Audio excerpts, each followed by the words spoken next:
New Zealand के हाथों humiliating 3-0 white wash के बाद कोच गौतम गंभीर और कैप्टन रोहित शर्मा के साथ आज 6 घंटे की मीटिंग की है बीसीसीआई ने।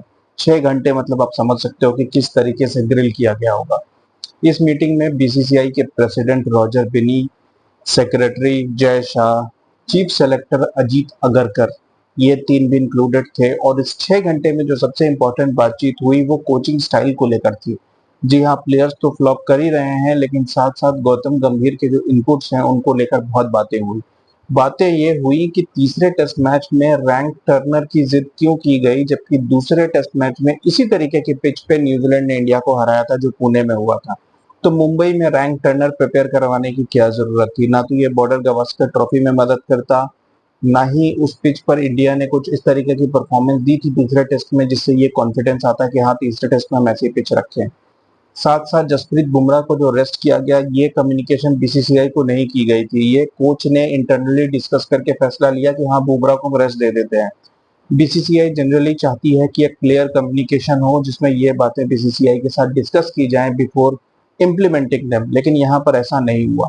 साथ में कोच गौतम गंभीर की कोचिंग स्टाइल को लेकर भी बहुत सवाल उठे हैं और ये भी बात हो रही है कि अगर बॉर्डर गवस्कर ट्रॉफी में, वैसे तो हारने की उम्मीद अब मोस्टली हर किसी को है, लेकिन अगर इंडिया वहां पे बिना किसी फाइट के 4-0 5-0 इस तरीके के मार्जिन से हारती है या इवन 4-1 हारती है, तो चांसेस हैं कि गौतम गंभीर को शायद सिर्फ और सिर्फ व्हाइट बॉल का कोच बना दिया जाएगा और उनकी टेस्ट क्रिकेट से जो कोचिंग है वो छीन ली जाएगी।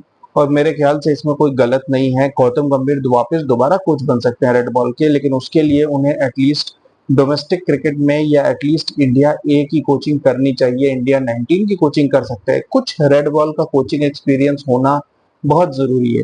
सिर्फ एक लीग की मेंटरशिप पर इंडिया की टेस्ट टीम की कोचिंग गौतम गंभीर को दे देना मुझे शुरू से एक स्टूपिड डिसीजन लगा था।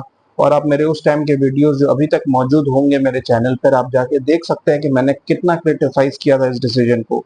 अभिषेक नायर, जिन्हें गौतम गंभीर ने खुद चूज किया था क्योंकि गौतम गंभीर को एक फ्री हैंड चाहिए था, गौतम गंभीर ने अपनी कोचिंग स्टाफ में अभिषेक नायर को बैटिंग कोच और रेयान टेंडर कोच को भी एक कोचिंग में असिस्टेंट कोच की तरह लिया था। मुझे अभी तक नहीं पता कि रेयान टेंडर कोच क्या सिखाते हैं प्लेयर्स को, वो ड्रेसिंग रूम में कब होते हैं नहीं होते हैं, मुझे वो दिखते भी नहीं।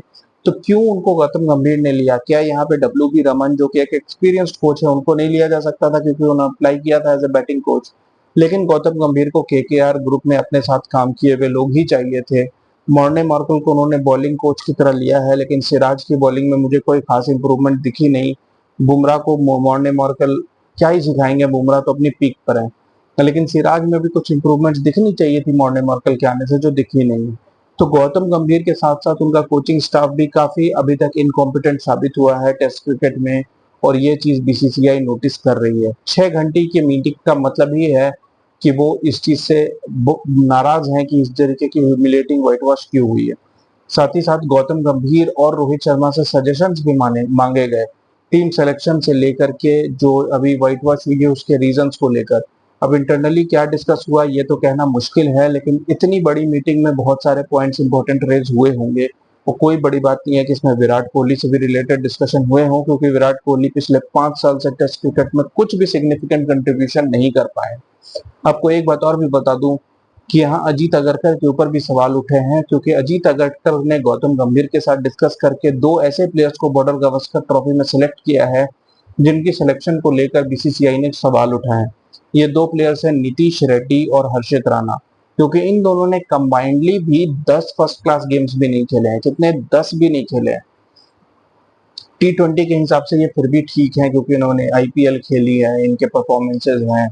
इंटरनेशनली भी नीतीश रेड्डी अब 2-4 गेम खेल चुके हैं, लेकिन टेस्ट क्रिकेट और वो भी बॉर्डर गावस्कर ट्रॉफी में डायरेक्ट डेब्यू कराने के लिए सिलेक्शन, इनको पहले भी कोई मैच नहीं खिलाया गया और अब सीधा ये बॉर्डर गावस्कर ट्रॉफी में जा रहे हैं। इस चीज को लेकर भी सवाल उठा कि इसके पीछे आइडिया क्या है। क्या नीतीश रेड्डी अभी प्रिपेयर्ड हैं टेस्ट क्रिकेट के लिए? क्या वो ऑस्ट्रेलिया बॉर्डर गावस्कर ट्रॉफी में वो टेस्ट क्रिकेट खेल पाएंगे? साथ ही साथ हर्षित राणा से पहले बहुत सारे ऐसे फास्ट बॉलर्स हैं जिन्होंने डोमेस्टिक में बढ़िया परफॉर्मेंस दी है। हर्षित राणा ने अभी एक भी गेम नहीं खेला है और वो बॉर्डर गावस्कर ट्रॉफी की टीम में है। तो क्या हर्षित राणा टेस्ट क्रिकेट के लिए बने हैं, नहीं बने हैं, क्या परफॉर्मेंस है, क्या बेसिस है। T20 टीम में उनकी सिलेक्शन होती तो कोई बात होती, टेस्ट क्रिकेट में हर्षित राणा की सिलेक्शन। अब इसका जवाब भी गौतम गंभीर को देना होगा, क्योंकि हर्षित राणा केकेआर की ग्रुप में थे, उस यूनिट में थे जिसने अभी इस बार आईपीएल की ट्रॉफी लिफ्ट की है। तो गौतम गंभीर के ऊपर सवालिया निशान उठ रहे हैं कि क्या वो कुछ प्लेयर्स को फेवरिज्म भी दे रहे हैं, क्योंकि हर्षित राणा की सिलेक्शन ऑफ कोर्स एक डाउटफुल सिलेक्शन है। हर्षित राणा अभी T20 में सिलेक्ट होते तो कोई बात नहीं थी। हर्षित राणा को यह भी बता दूं कि तीसरे टेस्ट से ठीक पहले मुंबई बुलाया गया था। अब अगर किसी प्लेयर को स्पेसिफिकली टेस्ट मैच के पहले अलग से बुलाया गया है तो इसका मतलब डेफिनेटली ये है कि आप उस प्लेयर को चांस देना चाहते हैं।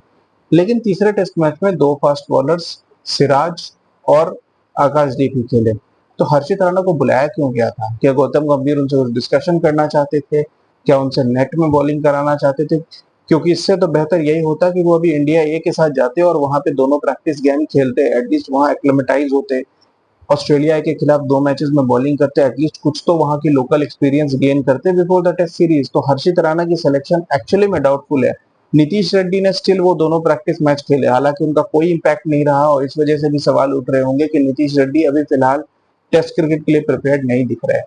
अब ओवरऑल ये जो भी एजेंडा हो, इस मीटिंग का मतलब गौतम गंभीर के लिए अच्छी न्यूज नहीं है, और साथ साथ कैप्टन रोहित शर्मा भी अगर बॉर्डर गवस्कर ट्रॉफी में अच्छी परफॉर्मेंस नहीं दे पाते तो उनके भी ये टेस्ट करियर का एंड साबित हो सकता है। अब देखते हैं कि बॉर्डर गवस्कर ट्रॉफी में क्या होता है, क्योंकि अब ज्यादा दिन बचे नहीं है, लेकिन अब हीटअप होने हो गई हैं चीजें, और इंडिया से एक्सपेक्टेशंस दिन ब दिन कम से कम होते जा रहे हैं, क्योंकि लोगों को अब व्हाइट वॉश की एक्सपेक्टेशन है। इंडिया अगर एक आधा टेस्ट मैच भी ऑस्ट्रेलिया में जीत ले तो मेरे ख्याल से लोग यही कहेंगे कि जितनी एक्सपेक्टेशन थी टीम ने उससे बढ़ के ही परफॉर्म किया है। Keep watching guys, thank you.